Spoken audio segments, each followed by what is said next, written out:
তুমি আকাশের বুকে বিশালতার উপমা, তুমি আমার চোখেতে সরলতার প্রতিমা, আমি তোমাকে গড়ি।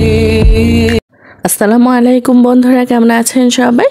আশা করছি সবাই ভালো আছেন এবং সুস্থ আছেন। যে যেখানে থেকে আমার ভিডিওটি দেখছেন, দেশের ভেতর ও দেশের বাহিরে, কাছে দূরে সবাইকে জানাচ্ছি অনেক অনেক অভিনন্দন ও শুভেচ্ছা। এমন একটি দিন আসলে আমার লাইফে আসবে আমি সত্যি কল্পনা করিনি। মানে আমি টোটালি সারপ্রাইজড। আসলে 16 ডিসেম্বর আমার বার্থডে। তো সব সময় আমার বার্থডেতে হচ্ছে কিছু না কিছু মানে একটু ভালো মন্দ রান্না বা একটা কেক অলওয়েজই আসে বাসায়। বাট এইবার হচ্ছে জন্মদিনে আমার কোনো প্ল্যানিংই ছিল না। আপনাদের ভাইয়া কেক আনতে চেয়েছিল, আমি বললাম যে কোনো প্রয়োজন নেই, মানে ইচ্ছা হচ্ছিল না। এবার আসলে শরীরটা খুব একটা ভালো যাচ্ছিল না, তার কারণে হচ্ছে কোনো কিছু করতেও ইচ্ছে হচ্ছিল না। তো আপনাদের ভাইয়া বলল কেকটাকেও যখন আনা হয়নি আর বাসায়ও ওরকম ভালো কোনো কিছু রান্না হয়নি আজকে, বললাম না ওই যে শরীর ভালো ছিল না তাই রান্না বান্নাও করতে ইচ্ছে হচ্ছিল না। তো আপনাদের ভাইয়া জোর করতেছিল। সন্ধ্যার পরে আর কি বলতেছে চলো তাহলে বাসায় যখন রান্না বান্না করনি তাহলে বাইরে থেকে একটু ঘুরে আসি। তো ভাবলাম যে সবাই মিলে একসঙ্গেই যাই কিছু খাওয়া দাওয়া করে চলে আসব। কিন্তু আম্মু তারপরে হচ্ছে আমার ভাইয়ের বউ ওরা হলো যেতে রাজি হচ্ছিল না। ওরা বললো যে ওদের কাজ আছে আর মানে যাবে না আর কি। তো বলার পর আপনাদের ভাইয়া বলতেছে তাহলে তুমি রেডি হয়ে নাও, আমরা বাইরে থেকে ঘুরে আসি আর আসার সময় ওদের জন্য খাবার নিয়ে আসবো। তো সেটাই হয়েছে। আমি আপনাদের ভাইয়া আর হলো আমার ছেলে আমরা তিনজনে মিলে বাহিরে গেছি। তো বাহির থেকে আসার পর আমি তো টোটালি সারপ্রাইজড। মানে এই ধরনের একটা আয়োজন হবে আর এত অল্প সময়ের মধ্যে। আমরা বাহিরে ছিলাম কিন্তু জাস্ট 1.5 ঘন্টা, হ্যাঁ 1.5-2 ঘন্টা মনে হয় ছিলাম যাওয়া আসা সময় নিয়ে। আর খাবারটা আবার ওইখান থেকে প্যাক করে নেওয়া হয়েছে, এই সময়টুকুই বাহিরে ছিলাম। এর মাঝে বাসায় এসে দেখি যে ওরা মানে বেলুন টেলুন দিয়ে ঘর সাজিয়ে মানে হুলস্থুল অবস্থা। আসলে সবই ছিল হচ্ছে আমার ভাইয়ের বউয়ের প্ল্যান। ও নাকি হঠাৎ করে না, ও আমার ভাইকে বলতেছিল আরও 2-3 দিন আগ থেকে যে আপুর জন্মদিনে আমরা কিছু একটা করতে চাই। তো সেটাই ওরা ইচ্ছে করে আমাদের সঙ্গে যায়নি। আর ওরাও চেয়েছিল যে আমরা যেন বাহিরে যাই, বাহিরে না গেলে তো ওরা এসব করতে পারবে না। আর আমাকে ফোর্স করতেছিল যে আপু যান ঘুরে আসেন। আমি বললাম যে না, তোমরা না গেলে আমরাও যাব না। আসলে আমার কোথাও একা একা যেতে ইচ্ছে করে না, যেখানেই যাই না কেন আমি চাই যে সবাইকে সঙ্গে করে নিয়ে যেতে। আমার কাছে ভালো লাগে, কম খাই বেশি খাই, যতটুকু আল্লাহ রিজিকে রেখেছে ততটুকুই খাবো। তো সবাই মিলে যেন সেটা ভাগ করে খাই। তো আমি বাহিরে গিয়েছি ঠিকই, আমরা কিন্তু বাহিরে খাবার খাইনি।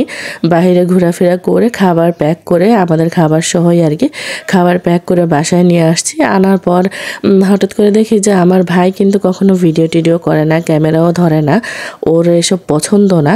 তো বাসা ঢোকার পর দেখি যে ও দরজা খুলে দিয়েছে, তারপরে হলো ওর হাতে ক্যামেরা।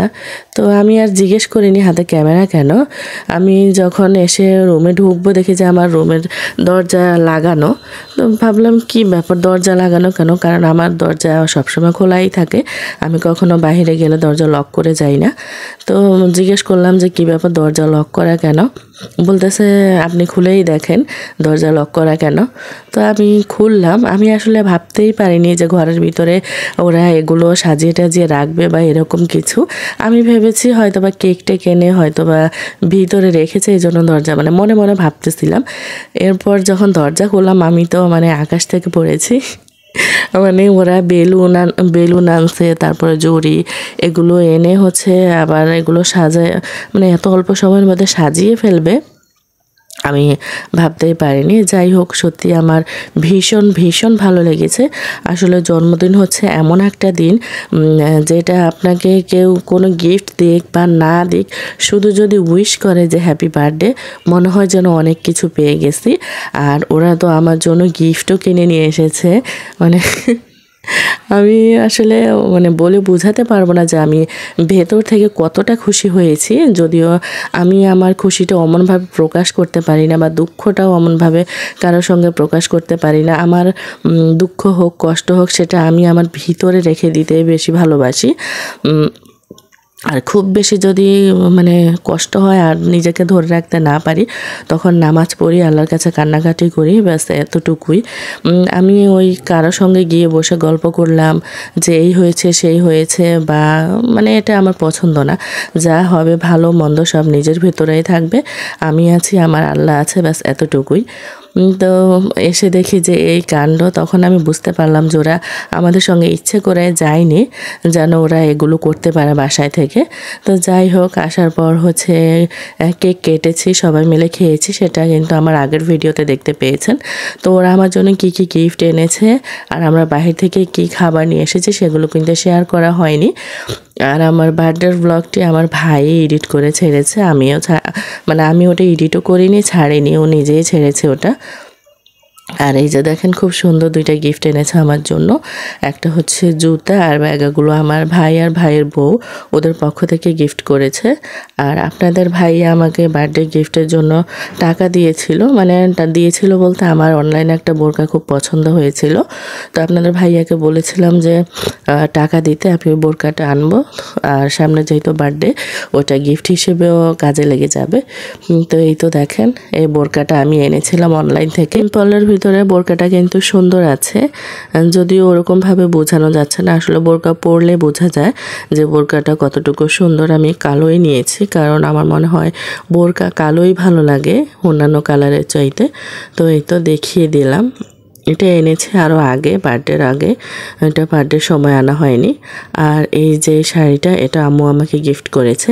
যদিও আমি শাড়ি পরি না, শাড়ি পরলে আমার মনে হয় যে হেলদি মানুষকে আরও বেশি হেলদি লাগে, বাট আম্মুর এই শাড়িটা নাকি খুবই পছন্দ হয়েছে। তো ভাবলাম যে আম্মু যখন গিফট করেছে, আমি যদি পরি একদিন পরবো, এরপর আম্মুই পরতে পারবে। মানে আমি শাড়ি পরতে পছন্দ করি, বাট ওই যে বললাম আরও বেশি হেলদি লাগে, এজন্য আমি শাড়ি পরি না। তো যাই হোক, আম্মু যখন শখ করে গিফট করেছে, একদিন না একদিন পরবো ঠিকই। আর শাড়ির সঙ্গে আমি সিলভার জুয়েলারি রেখে দেখতেছি, খুব ভালো লাগতেছিল। তবে গোল্ডেন পরলেও ভালো লাগবে, কিন্তু এগুলো আমি ওই যে বাহিরে গিয়েছিলাম তখন পরে গিয়েছিলাম, তো খুলে শাড়ির উপর রাখলাম, দেখলাম যে ভালোই লাগতেছে। আর জুতাটা খুবই সুন্দর হয়েছে, একদম সফটের মধ্যে। আমার কাছে এই ধরনের জুতা পরতে ভালো লাগে, কমফোর্টেবল লাগে আর কি, একটু নরম আর হাইটও কম, না ফ্ল্যাট না একদম হচ্ছে উঁচু।